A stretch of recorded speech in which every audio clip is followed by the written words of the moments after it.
Talukdar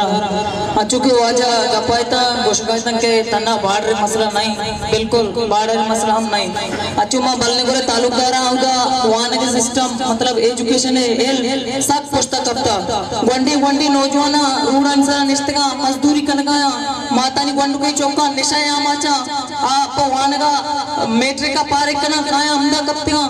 quarter तो का जलीला पा पीएल मिया के उदा वाने के चंद दिसती अंचु जलीला अंचीना की गुंजाइश अस्ती आ कहां शारन तो वाना अचु के मना माना के अच्छा क्वाची तालुकदार आता क्वाट ओ तेल में वास्ता भले भले गवर्नमेंट बलूचिस्तान गजबंदी के फायदे में वाने के सिस्टम शार्प का कि वंडु कोई नौजवान नशा माचा जलीला चिंचो माता नी बदवाई में नशा लगी चिंचो मात बज गई चिंचो माता नी लुगा आस रुक गई अचु के वाजा अस्पताल गप्पायता मुशिके अस्पताल डॉक्टर ने सेवल अस्पताल मागा बेचारे मरवे या वंडुकी 5 साली वंडुई भी